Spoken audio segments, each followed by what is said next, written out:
നമസ്കാരം, പ്രവാസി മലയാളിയിലേക്ക് ഏവർക്കും സ്വാഗതം.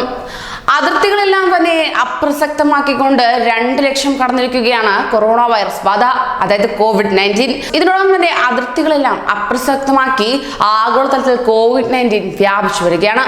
വൈറസ് ബാധ 2 ലക്ഷം കവിഞ്ഞതിന് പിന്നാലെ മരണം 8000 കടന്ന് 169 രാജ്യങ്ങളിലേക്കാണ് രോഗം ഭീതി പടർത്തിക്കൊണ്ടിരിക്കുന്നത്.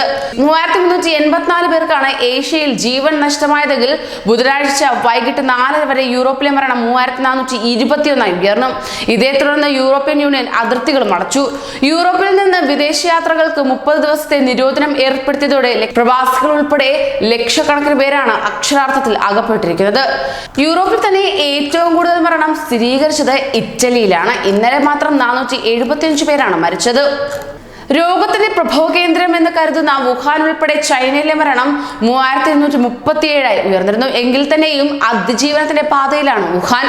ആരോഗ്യ സുരക്ഷാ സംവിധാനം ദുർബലമായ ആഫ്രിക്കയിൽ തന്നെ 500-ലേറെ പേർക്കാണ് രോഗം ഇപ്പോൾ സ്ഥിരീകരിച്ചത്. പ്രതിരോധത്തിൽ വിമർശനം നേരിടുമ്പോഴും US-ഉം ബ്രിട്ടനും സാമ്പത്തിക ഉത്തേജനം പാക്കേജ് പ്രഖ്യാപിച്ചു കഴിഞ്ഞിരിക്കുകയാണ്. വിദേശ രാജ്യങ്ങളിൽ കുടുങ്ങിയ 276 ഇന്ത്യക്കാർക്ക് COVID-19 ബാധിച്ചതായി കേന്ദ്ര സർക്കാർ വെളിപ്പെടുത്തുകയുണ്ടായി.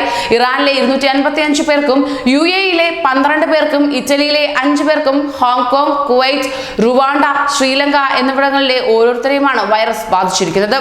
വിദേശകാര്യ സഹമന്ത്രി വി മുരളീധരൻ ലോക്സഭയിലാണ് ഇക്കാര്യം വെളിപ്പെടുത്തിയിരിക്കുന്നത്. ഇന്ത്യയിൽ കോവിഡ് 152 പേരിലേക്ക് വ്യാപിച്ചു കഴിഞ്ഞു. ഇവരിൽ 25 പേർ വിദേശ പൗരന്മാരാണ്. 15 പേർക്കാണ് ബുധനാഴ്ച മാത്രം രോഗം സ്ഥിരീകരിച്ചത്. COVID-19 വ്യാപനം തടയുന്നതിനും ആരോഗ്യ സുരക്ഷ ഉറപ്പാക്കുന്നതിനും കേരളത്തിലും ശക്തമാക്കിയിരിക്കുകയാണ്. KSRTC, KURTC ബസ്സുകൾ അണുവിമുക്തമാക്കുമെന്നും നിർദ്ദേശം ലഭ്യമായി കഴിഞ്ഞു. സർവീസ് കഴിഞ്ഞു വരുന്ന എല്ലാ ബസ്സുകളും അണുവിമുക്തമാക്കിയ ശേഷമേ അടുത്ത സർവീസ് നൽകാൻ പാടുള്ളൂ.